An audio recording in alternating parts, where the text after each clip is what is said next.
অর্থনীতির ফাঁক ফোকরে গজিয়ে ওঠা ছোট ভূঁইফোড় অর্থলগ্নি সংস্থা। জন্মলগ্ন থেকেই সাধারণ আমানতকারীদের লগ্নিতেই শক্তি সঞ্চয়, ডালপালা মেলা রাজপথ থেকে অলিগলিতে। কিন্তু অভিযোগ, রাজ্য বা কেন্দ্র ব্যবস্থা নেয়নি কেউ। বারবার এ নিয়ে সরব হয়েছেন সোমেন মিত্র, আবু হাসেম খান চৌধুরী এবং দীপা দাসমুন্সির মতো সাংসদরা। ডিপোজিটারের সংখ্যা হচ্ছে বেশিরভাগই হচ্ছে গরিব মানুষ, তাদের সব চলে যায়, তো তারা একটু উত্তেজিত হবে না এটা আমি বলতে পারবো না।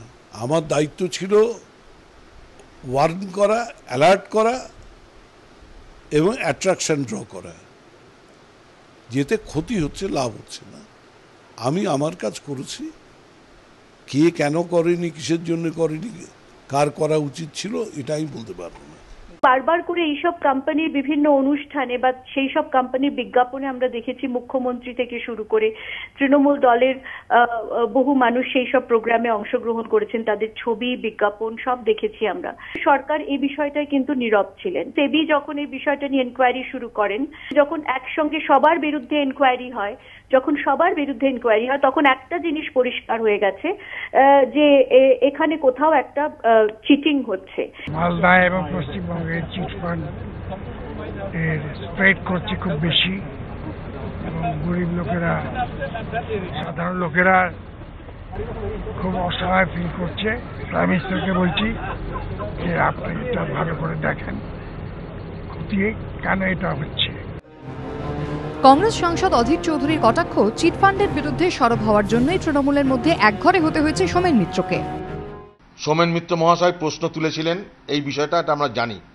জাহাজ মন্ত্রক নিয়েও তিনি প্রশ্ন তুলেছিলেন, আর তিনি যত প্রশ্ন তুলেছেন তত তাকে একঘরে করে দেওয়া হয়েছে তৃণমূল দলের মধ্যে। সোমেন মিত্রের যে ধর্মপত্নী তাকেও অপমান করা হয়েছে দলের মধ্যে, শুধুমাত্র সত্য কথাটা বলবার চেষ্টা করেছে বলে। চিটফান্ড নিয়ে সংসদের ভেতরেও সরব হয়েছেন তরুণ কংগ্রেস সাংসদ সচিন পাইলট। দাবি উঠছে কড়া পদক্ষেপ করার, কিন্তু ঘরে বাইরে দাবি জোরালো হলেও কখনোই এই চিটফান্ডগুলির বিরুদ্ধে তেমন কোনো বড়সড় পদক্ষেপ করতে দেখা যায়নি কেন্দ্রকে। কখনো শুধুমাত্র কোনো সংস্থাকে কালো তালিকাভুক্ত করেই ক্ষান্ত হয়েছে রিজার্ভ ব্যাংক, তো কখনো রাজ্য সরকারকে চিঠি দিয়েছে সেবি। এই পরিস্থিতিতে রাজ্যে সারদা বিপর্যয়। সূত্রের খবর, অবশেষে ভূঁইফোড় সংস্থাগুলির গলায় লাগাম পরাতে একটি কেন্দ্রীয় নিয়ন্ত্রক কর্তৃপক্ষ গঠনের বিষয়ে ভাবনা চিন্তা শুরু করেছেন কেন্দ্রীয় অর্থমন্ত্রী পি চিদম্বরম। ভবিষ্যতে সেই কর্তৃপক্ষের আওতায় দেশের সমস্ত অর্থলগ্নি সংস্থাকে নিয়ে এসে একটি আর্থিক শৃঙ্খলা গড়ে তুলতে চাইছে কেন্দ্রীয় অর্থমন্ত্রক। সম্প্রতি ভূঁইফোড় সংস্থাগুলির এই রমরমা রুখতে চিদম্বরমকে কেন্দ্রীয় নিয়ন্ত্রক কর্তৃপক্ষ গঠনের পরামর্শ দেন অর্থমন্ত্রকের বিশেষজ্ঞরা। সূত্রের খবর, সেই পরামর্শ মেনে নিয়েছেন কেন্দ্রীয় অর্থমন্ত্রী।